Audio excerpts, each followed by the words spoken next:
Shalom. In our parsha, Parshas Chukat, so we are introduced to the concept of tumas meis. Now, for us today, we don't have a paraduma, unfortunately. We don't have a Beis Hamikdash. The whole concept of tuma and tara to us is extremely foreign and extremely difficult. Today, if unfortunately somebody has tumas meis, there's nothing to be done. So what happens? Mashiach, Mir Hashem, by the time you get this DVD, Mashiach is here. And now Tuma and Tara becomes something very practical, very important. How do we deal with it? So it could be, as I'm speaking, Mashiach has already come, and you're busy cramming on all the halacha l'maisa having to do with Tuma and Tara. What to do? You don't know what to do. You don't know how to deal with it. So this has a parallel in history. In the beginning of the second Beis Hamikdash, the Navi Chagai came to the Kohanim and said, look, it's been 70 years since these laws have been relevant. Tumas meis, like we find in Parshas Chukat, all the laws of Tum and Tara. And Chagai proceeded to ask them a riddle. He proceeded to ask them a question to see if they knew the answer. And this is the question he asked them. Now, let's see what you do with this question.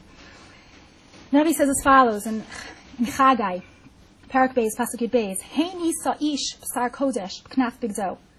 Behold, if a person has some sort of nevela or sheretz, which is an av hatuma, in the sleeve of his beged, v'naga b'knaf bigdo el halechem, and what's in his sleeve touches bread, and that makes it a rishon l'tuma. And then v'el hanazid, it touches food, which makes it a sheni l'tuma. V'el hayayin, and then it touches wine to be used on the mizbeach, shlishi l'tuma. V'el hashemen, and then it touches the oil. Hayikdash. Is it holy? Is it not holy? And here Yikdash actually has a similar understanding as Kadesh, as a tameh. Vayanu hakohanim vayomu lo. They said it's not tameh. And there's a machlokus in the Gemara. Did they know what they were talking about or not? Between Rav and Shmuel, what exactly was being asked? And did they answer the correct thing?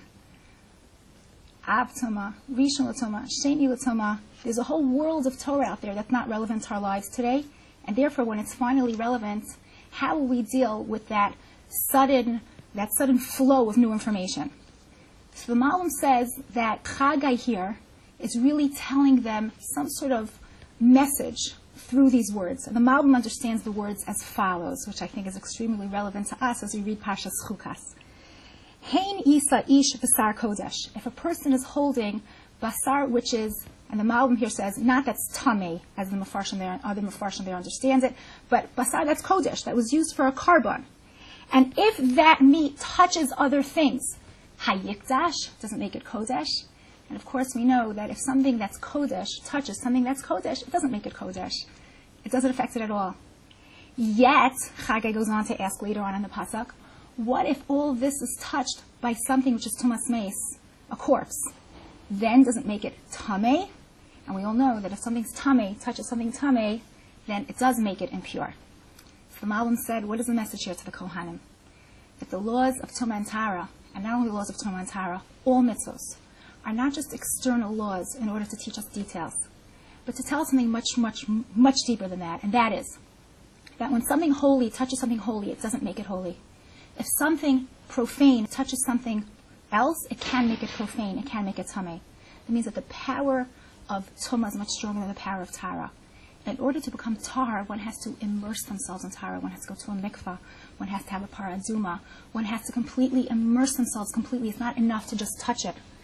And therefore, the purpose of mitzvos is not just to go through the external touching of the mitzvos, to go through rote of mitzvah, whether it's mitzvos that we do know how to do, like Shabbos and Kashrus, or new mitzvos that Mir Hashem will come our way, b'mheira v'yameinu, but to immerse ourselves in a world of mitzvos and Tara, so it truly can affect us and make us an Am Kadosh B'Tahar, where it's just touching is not enough. We have to truly immerse ourselves in that Kedusha and Tara.